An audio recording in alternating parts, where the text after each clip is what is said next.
So yesterday I got into a debate with a Muslim. The Muslim asked me, can you prove to me that Prophet Muhammad was a false prophet and prove to me that he actually married a minor? Sure.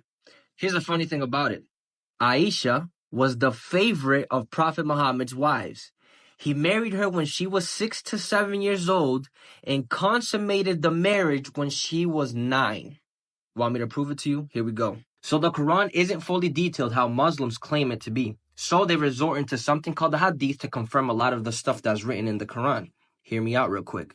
So here's the Hadith. This is a Muslim source written by a Muslim scholar, Sahih al-Baqarah 6130.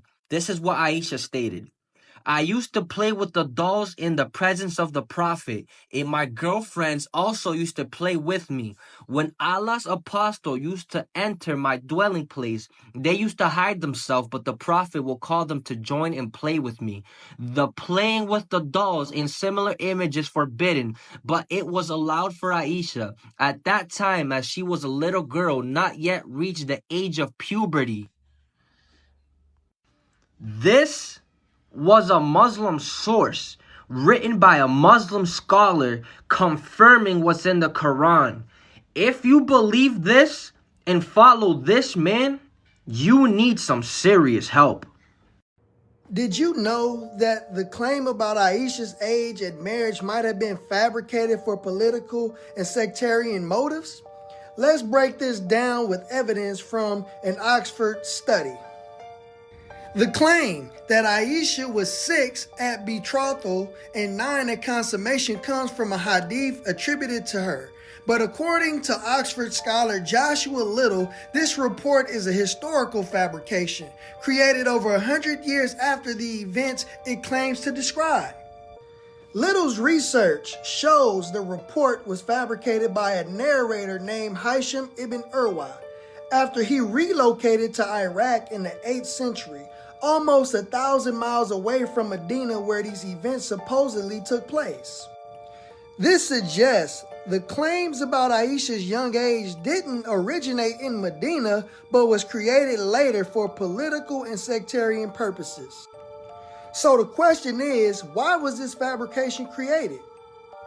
According to Little, the fabricated hadith was sectarian propaganda designed to elevate Aisha's status in Sunni Islam and counter Shiite narratives.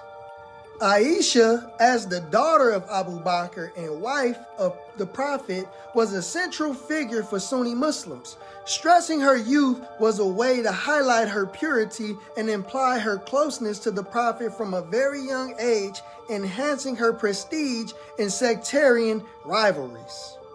Interestingly, some Shiite groups countered this claim by asserting that Fatima, the Prophet's daughter, was married at a similar age. This shows how these narratives were used as political tools rather than historical truths. So let's examine the reliability of this hadith. Hisham ibn Urwa, the narrator, was criticized even by classical Islamic scholars. He was accused of senility and a form of academic deception known as tadlis, where flaws in the chain of narration are concealed to make a report appear reliable. Imam Malik, a key scholar of Medina, rejected Hisham's narrations from Iraq, stating they were inconsistent with his earlier reports. Even more importantly, the marital age hadith doesn't appear in the earliest collections of Medina's legal traditions, like Imam Malik's Al-Muwatta. Even though Malik cites Hisham ibn Urwa extensively, this absence suggests the hadith wasn't circulating in Medina at the time.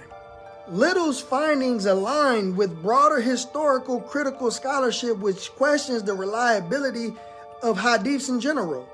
Adrius Gork, another leading scholar, states it is virtually impossible to securely date specific locations of the time of the Prophet or the first generation of believers.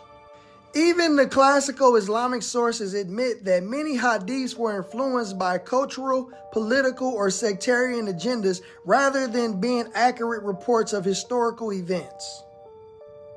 The hadith literature itself contains conflicting reports about Aisha's age. Some narrations claim she was betrothed at 6, others say 7 or 9, and some even suggest she was 10. Chronological reconstructions of her age place her anywhere between 12 and 19.